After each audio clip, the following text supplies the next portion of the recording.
Talaga, sobrang unang-una starstruck ako kasi hindi ko talaga alam kung bakit ako naging katrabaho ni Ate Coring. Pero nung nakatrabaho ko siya, doon ko nalaman na parang, oy, si Ate Coring pala, kahit ganun yung pangalan, mataas na tao, kagalang-galang, karespeto, sa mga tinatalakay na mga issues na na-tape namin, is meron siyang nasi-share na parang, oy, dati nanggaling din ako sa ganyan. So, may humble beginning siya. Kumbaga, kung ano yung ordinaryong tao na pinagdaanan niya, pinagdaanan din pala sa buhay niya before. Kaya mas maganda na share niya ng tama kung anong dapat gawin sa mga problema. Kasi napagdaanan niya eh. So, hindi ko alam na, oh my God, si Ate Coring, ganito pala before, ganyan pala siya dati. Pero hindi natin alam, di ba, sa mga tao, ay yung sasabi natin sa mga tao na nagsisikap talaga sa buhay, kahit anong hirap ng buhay, anong mga pinagdaanan mo, basta magsikap ka lang, mararating mo yan at malay mo, maging isang Corina Sanchez ka rin soon.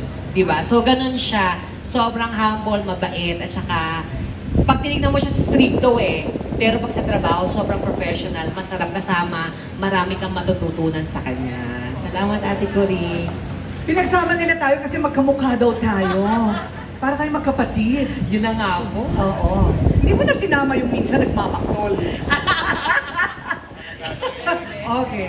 Okay Uy, po. maraming salamat po. Yes po. Ngayon ma'am, si Sir Jun Lali naman po from Abante. Hello, ayan, sorry. Yan, Miss Corina, bongga, no? Kasi ang favorite ko ngayong newscast yun sa'yo, eh. Ako, agenda. Tapos ngayon, may hapon pa, wala nang karapatan, walang pahinga, walang siesta. Pero syempre, dati kasi, yung sa ABS mo naman, meron kang afternoon, eh. Di ba? Oo, pinapanood talaga namin. So, ready ka na na mag-ray na pati sa hapon. Kasi ngayon, ang lakas, lalo na sa AV market ng ng agenda, di ba? Pag iniisip ko nga yung career ko, June, parang 100 years old na ako talaga. Kasi mula umagang-umaga sa radyo hanggang gabing-gabi sa The World Tonight, ginawa ko na yata lahat ng time slot. Hindi pa kayo pinapanganak noon. Pero lahat na yata ng time slot pinagdaanan ko. Kahit itong alas 4, pinagdaanan ko na rin yata ito.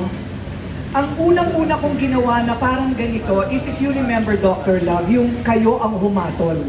Si Charo Santos ang producer. Si Alicia Berhel ang aming barangay captain. At dito kami talaga sa barangay, nagre-referee ng mga nag-aaway tungkol sa manok, tungkol sa kabitan ng kuryente. So medyo sanay ako sa ganitong format. It's one of my earliest shows, Kayo ang Humatol.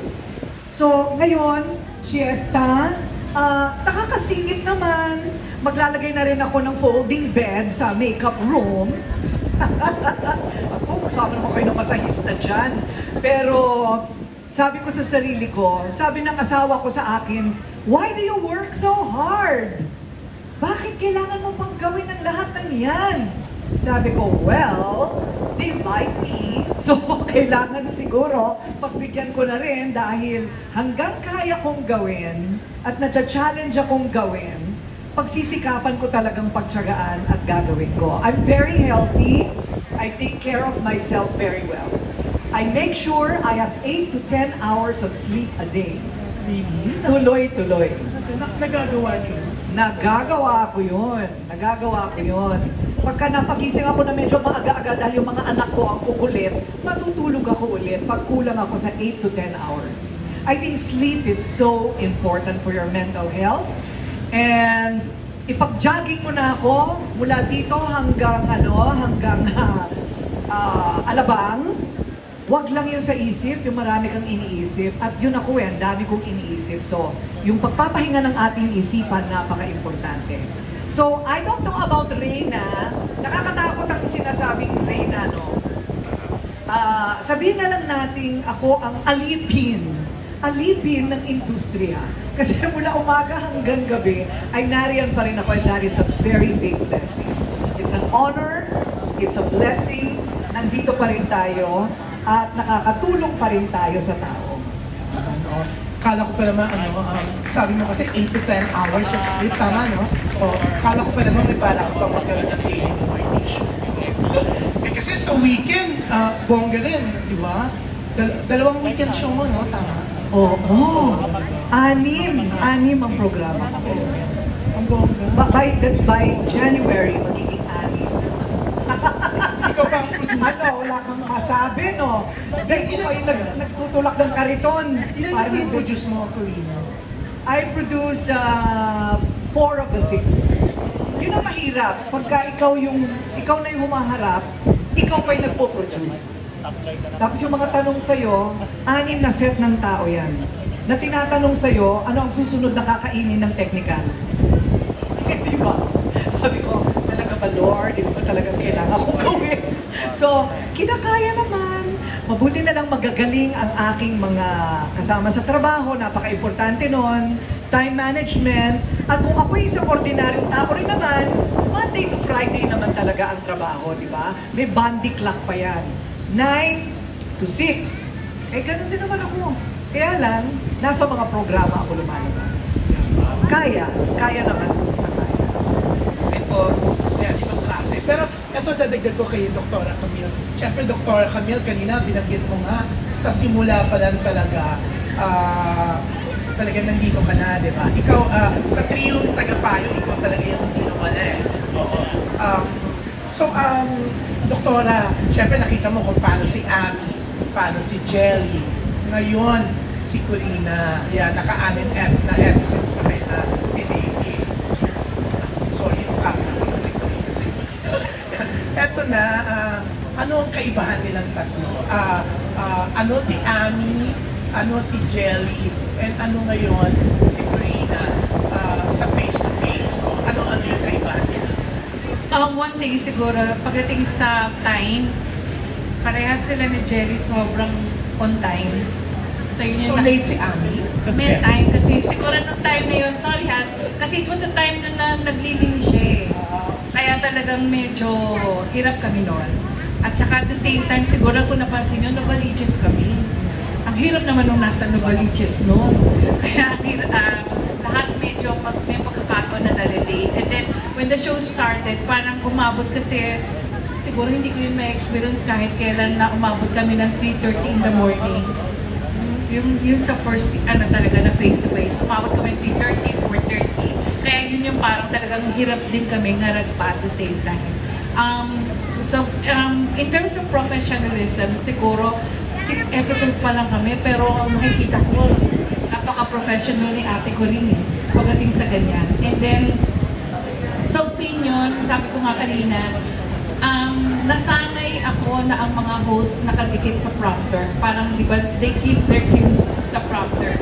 Dito, pagdating kay ate ko rin, she makes her own, yung mga advice na talagang sa kanya nanggagaling, hindi siya tumitingin sa prompter. So yun yung talagang makikita mo, it's a work of a journalist rather than an entertainment or na host.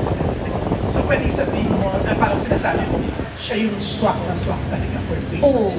Dahil kasi, alam mo hindi lang experience ang pinag-uusapan dito eh. Siguro dahil kasi marami siyang naranasan na hindi katulad ng ibang mga artista. Dahil kasi karamihan sa host namin mga artista eh. Diba? Hindi katulad noon na sa kay Ate Corinne na talaga sabihin na natin, marami siyang naranasan based on yung lahat ng mga nakita mong episodes sa different shows niya. So talagang nakakapagbigay siya ng opinion.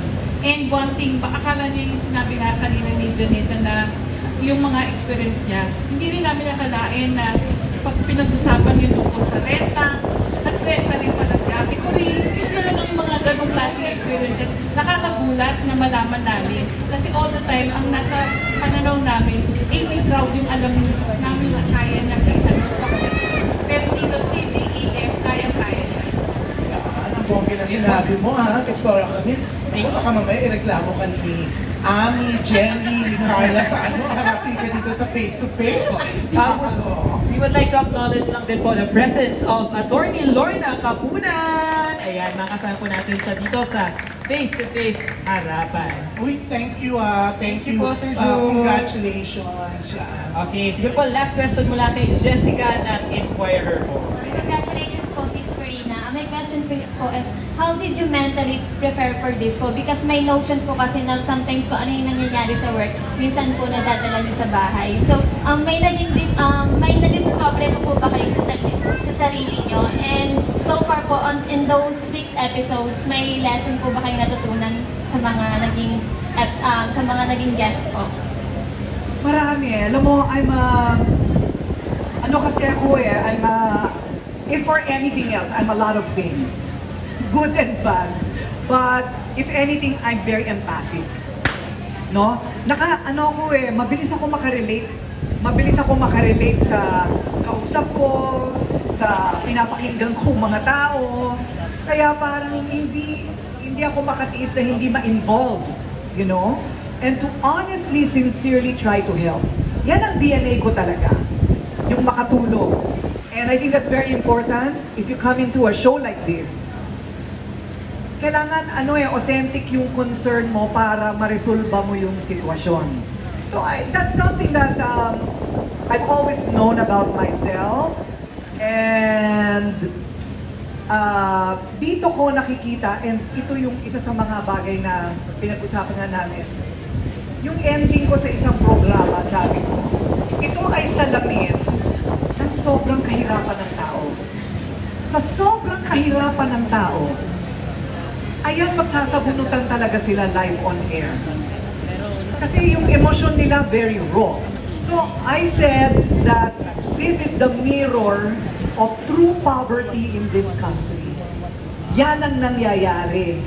Yung kawalan ng kaalaman sa mga pwede palang ibigay ng local government, hindi nila alam. Maraming mga bagay ang pwedeng matutunan.